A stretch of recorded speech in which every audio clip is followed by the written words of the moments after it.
Who's got the remedy to high gas prices? Would you believe a car company? That's this week on Motoring 2006.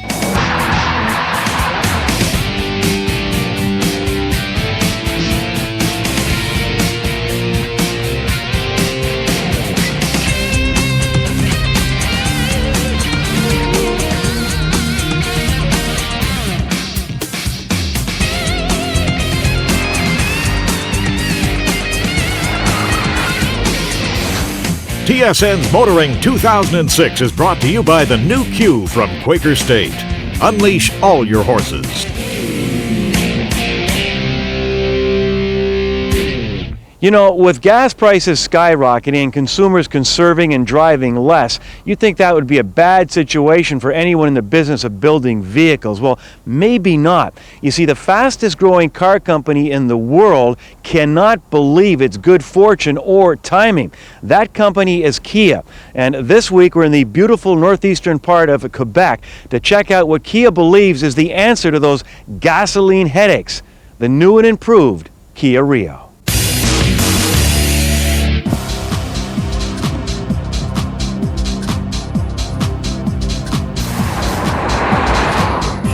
We had planned on launching this car 5 years ago, this all-new Rio 4 and 5-door. It's just coincidental, but gas prices are very high, and we know that consumers, particularly Canadian consumers, will go looking for smaller cars. We feel we have the best small car in the business with this new Rio.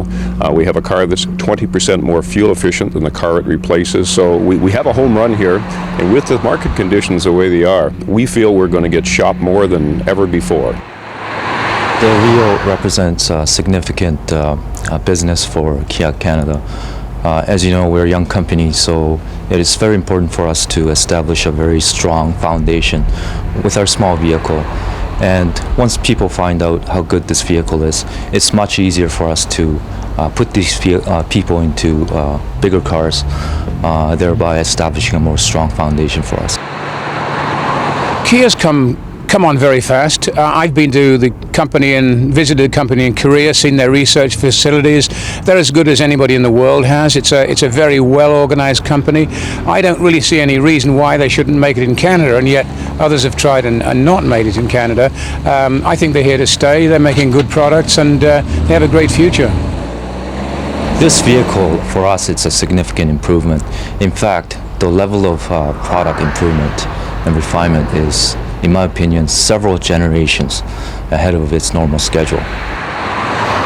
Another strong point about this vehicle is the significant improvement in passenger volume compared to some of the bigger vehicles such as Honda Civic and Toyota Corolla. There's more passenger volume than cars that cost thousands of dollars more. My thoughts on this new car are that really it's kind of a compact and a subcompact combined. It's classed as a subcompact car. It has a 45-liter gas tank, a 110 horsepower engine, that kind of thing, which is a subcompact size. But the actual physical dimensions of the vehicle are closer to a compact. So you've got kind of the best of both worlds there. You've got really excellent fuel economy, but you've got a bit more interior volume than you might expect from a subcompact car. Well, of course, this car is very important for Kia because it's the entry-level car. It's very affordable, very low price to start with. It's very nicely built, and I think the volume they're going to have is going to be higher than they think. They're talking about 10,000 cars a year in 2006. I think if they can get them from the factory, they could sell 12 or 15 because with the fuel prices, there's an increasing number of people looking for cars in this class. Now, you have a problem that a lot of car companies would like. Tell me about that problem. Well, the problem is supply. We happen to have a whole bunch of home runs in the way of the Sportage. We can't get enough of them. It's a home run. This car will be a home run, so we are limited with production capacity, and I think that we're going to have to fight with the other countries for more production so we can sell more and more cars to the Canadian consumers. So this will be our biggest challenge is not selling the cars. It's getting enough cars to sell to Canadian consumers for sure. The new Kias are as well made as Toyotas, Hondas, whatever you like. They're beautifully fitted. You look at the trunk lid, the way the panels fit, very, very good. The interior materials, very well chosen, nice textures. There's no way this car feels like a cheap car, like an entry-level car. It feels more like perhaps an Accord or something like that than a low-end Korean car, believe me. There are a couple of things on the car that could be there that Canadians might want. One of them is cruise control, and apparently Kia did some testing on this, and they found out that the cruise isn't high on people's lists. But I kind of think that people expect cruise control. It's not available on the car in any specification. ABS is also not on the car. And I know these are extras that you might like to have, and it's only a $13,000-$14,000 car. But if I'm going to have my wish list, I'd like to get the cruise and the ABS.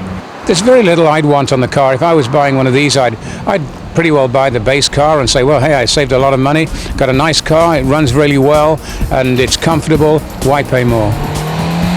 We don't want to just have a plain Jane car. It's our goal at Kia to offer the best driving experience that we can to consumers, and we have a car with 110 horsepower and a small car. It goes like stink, it's great fuel economy, it's a great looking car. I think we have the whole package here, and I think people want that. They want to be seen in a cool car, and this is one cool car. What's going to be the car of the year for 2006? Ha! I win for a change. More later on Kenzie's Corner. Whilst there's likely to be a lot of discussion about the exterior style of the Fusion, when you get behind the wheel there will be none, because it's very classy and well above what you expect for a $30,000 vehicle. For instance, the dash, well, the grain on here, see the grain here? Yeah. It's almost like the grain on the seat. Is that right? Yes. That's gonna fool me.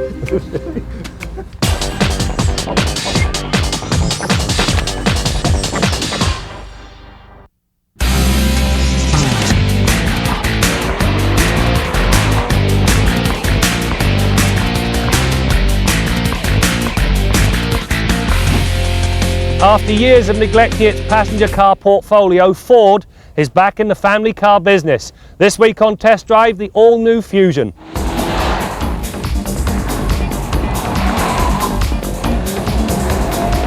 The reaction to the Fusion, especially for those seeing it for the first time in the flesh, was not what I expected. I happen to think the car looks kind of frumpy, even if it is more aesthetically pleasing than the 500. The general consensus, however, ran in the opposite direction. Many liked the look, especially that of the heavy chrome slats in the grille. I guess it just goes to show that beauty really is in the eye of the beholder. Whilst there's likely to be a lot of discussion about the exterior style of the Fusion, when you get behind the steering wheel, well, there will be none, because it is very, very classy and well above what you expect for a $30,000 car. For instance, there's some nice touches. The grain on the dash is very similar to the grain on the leather seats, which means that the whole lot is tied together. You also get some very classy looking piano black on the center stack. You also get tilt and telescopic steering and a power adjustable seat, which effectively does away with the lack of power adjustable pedals. But there is an anomaly. Even when the steering wheel is all the way in, it just seems to sit too far away from the dashboard. Now, whilst it doesn't upset the overall ergonomics, a number of drivers commented on how it feels weird. While not the most powerful among its peers, the Fusion is no slouch either, and it boils down to the 6-speed automatic that's married to the 3-litre Duratec V6 engine. Even though the output is rather ho-hum in today's rather frenetic world, some of the competition offering more than 50 stallions more, the 221 horses and 205 pounds-feet of torque manages to get the job done with surprising alacrity. Flat-out acceleration puts 100 kilometers an hour on the clock in 8.2 seconds, which is respectable, and it will eclipse the 80 to 120 discipline in a quick 6.7 seconds. The rest of the time the engine is kept just below its boiling point by a transmission that is both smooth on the way up and eager to kick down when the driver wants to press on. As a team, the pair works very nicely. One of the last things you expect is for a large family sedan to handle the pylon test well, but that the Fusion does, and it boils down to one simple fact. Beneath all this shiny sheet metal is an enlarged version of the Mazda 6 platform. Now that car is renowned as one of the better handling front-wheel drive cars on the market. To make things better, this Fusion is actually 13% stiffer than the Mazda 6, which gives the suspension an even better place to hang its hat. Throw on a good set of tyres and it really does surprise. The disappointment, well, of course, it comes in the fact that there's no stability control program offered. Now that's a real shame because Ford's Advanced Track, well, it's a good one. The credit for the handling, chassis aside, is down to some very good suspenders and some meaty 225 50R17 tyres. The double wishbones up front work very nicely with the multi-link design in back and anti-roll bars at both ends. The resulting drive has a very coordinated feel. Body roll is limited to the first few degrees before the suspension actually takes a set, and understeer, whilst easy enough to induce if you really try, is far enough out it's best described as benign. The other upside is that on the highway the Fusion wafts along as well as a Lexus. Even sharp expansion joints are sucked up in stride, and so the passengers remain oblivious to the rigours of the potholed tarmac that we call Canadian roads. Along with a 15.8 cubic foot trunk and spring-loaded 70/30 split folding rear seats, you also get a ton of room in the back seat of the Fusion. For instance, there's enough room under the seat for your toes, there's plenty of knee room and plenty of headroom. There's also enough width to the car that you can actually sit three abreast, although I pity the poor sod that has to sit on the dome section. The reason for the rear seat room is down to the fact that the basic platform is considerably larger than that of the Mazda 6. Simply, the Fusion enjoys a 52mm stretch in both width and wheelbase. Whilst the Fusion's exterior style is going to be a subject of debate for quite a while, the rest of the car is not. It's family friendly because of its size and the wonderful interior execution, and it's also driver friendly because of its chassis and a finely tuned suspension. Now while it doesn't have best in class horsepower, that's more than compensated for by the 6-speed automatic. The bottom line, well, the Fusion was well worth the wait.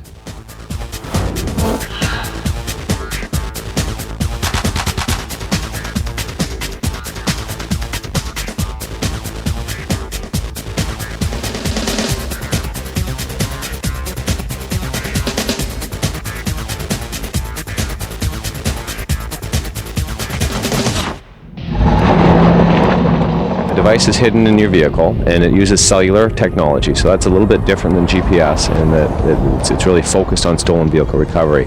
The advantage of using cellular is you're able to get the vehicle back if for any reason it's in a container about to get shipped overseas, or even if it's downstairs in a parked garage 4 or 5 levels deep, we're able to actually get that signal back, and that's really the difference. Other technologies really don't have that capability to penetrate as well as the cellular technology does.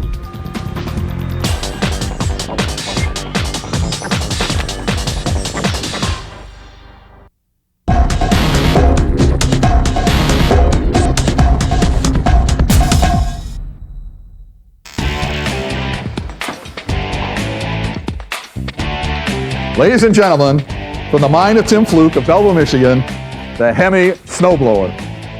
When I first read about the contest online, I looked out the window and it was snowing. And like any other resident of Michigan, I spend a good part of my winter shoveling the driveway. So it seemed like a really easy inspiration to go from shoveling the driveway to slap a Hemi on the snowblower and blow the snow into the next street. My invention is Hemi on ice, and I came up with the idea based on the fact that at a hockey game, the most boring time is actually the resurfacing time. And so I said, you know, there's something that needs to be charged up here. And so let's charge up a resurfacer. And so that was part of the idea. And then I went and did a little investigation and found out that they use Nissan, Ford, or GM engines in these things. And certainly a Hemi's better than those. The Hemi shredder. Well, we all get too much junk mail, and we pile it up at home by the box load. So we decided, wouldn't it be nice to get rid of all this in one quick fell swoop? So we came up with the idea of the Hemi shredder. One look at the Hemi trike and you got to think to yourself, why? Basically thought of the idea just to when I entered the contest, it's all about fun, basically. Had a trike when I was a kid and thought it'd be a great way to improve the performance by adding a Hemi to it. It's hard to believe on a beautiful day like today that this water, part of the Saguenay River area in northern Quebec, will be frozen solid. But these men and women know it will, and they're not fishing for tonight's dinner. They're fishing for bait that they'll use this winter when ice fishing. And when that water freezes, they'll take their bait, build their huts, and form a whole new community for the duration of the winter. How about that? Ice fishing. Now there's a concept for our man in the Quaker State Garage, Bill Gardner. How about it, Bill? Brad, I can remember when I was growing up, the Ellis family, neighbors of ours, used to take me ice fishing on Lake Simcoe. I think I was 12, 13 years old, something like that. And it was lots of fun. It was a kind of a fun outing. I can't remember catching much, but I just don't think I'd have the patience for it anymore. Brad, we want to talk about a couple of emails this week. We've got emails concerning light trucks here. One from one of our viewers. His name's Matt Berry. He wants to buy a work truck for hauling wood, landscaping material, and various construction items. And he wants to know what things he should consider, i.e. gear ratio, engine and suspension packages, etc. Well, Matt, one of the first things you want to do is choose the dealer carefully. And in some manufacturers, GM, for example, designates certain dealers as commercial dealers, and they specialize in light-duty trucks. They've got the salesman that can properly advise you on all the things you're going to have to choose on this truck.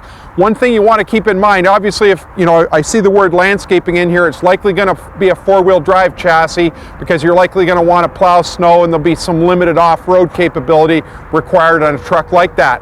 Now, you also want to be careful not to overdo it on the engine side. If you're in the gasoline engines, in a lot of cases you can keep the engine small and still get the job done right if the gear ratio is okay. But if you're working the truck hard, a turbo diesel is usually the answer that you want if you want to get decent fuel economy and work the truck hard, in other words, tow a heavy trailer. Another thing you want to consider on a light-duty truck being used for work is coolers. Heavy-duty rad, auxiliary transmission cooler, and an engine oil cooler. Sometimes they come as part of a package, but if they're an extra option, you may want to bump up and get those options because they'll extend the life of your powertrain. Now we've got another email from a viewer, Troy Klassen. He's got an 03 GMC crew cab truck with an 8.1 liter V8 gas engine. It's a four-wheel drive with the Allison automatic transmission. He says it's a good running truck, but he tows a 24-foot fifth wheel trailer with a tractor on it for industrial mowing. I guess he's a landscaper also. He's complaining about fuel consumption in the neighborhood of 6 to 7 miles per gallon. Now, with an 8.1 liter engine, that's 494 cubic inches of gas V8, heavy truck, four-wheel drive, towing a trailer, recipe for poor fuel economy. He knows that and alludes to that in his letter. This is another example where a turbo diesel engine probably would have been a much better choice in terms of fuel economy. Now, the turbo diesels aren't without their problems, but they're the clear winner in light-duty trucks when it comes to fuel economy, especially if you're working the truck hard. A gas engine might get reasonable fuel economy lightly loaded or in a light-duty, say, half-ton chassis, but you get into a heavier truck and you're towing with a gas engine, the fuel mileage goes right in the tank. So the turbo diesels really win there. Now, I think what our viewer wants to do here is turn to the aftermarket for his cure. He's been back to the dealer several times, had the truck checked, and they found no problems with the truck. I think he can probably adjust his driving style a little bit to gain a little bit of fuel mileage, but if he goes to the aftermarket and looks at things like a low restriction exhaust, maybe a low restriction air intake, possibly a different chip for the engine management computer, he may find some significant gains in power and fuel economy. Now, I don't advise this for everyone. If you've got a great running vehicle that has good power and reasonable fuel economy, don't waste your money on aftermarket add-ons. But in this case, he's clearly got some problems. The status quo is not working for him. He needs to make some improvements. And I've seen some dyno charts from exhaust conversions on late model light-duty trucks, and they can make a significant increase in power, likely in fuel economy too. So go to the aftermarket, you'll likely find your cure. Till next week, I'm Bill Gardner for Motoring 2006.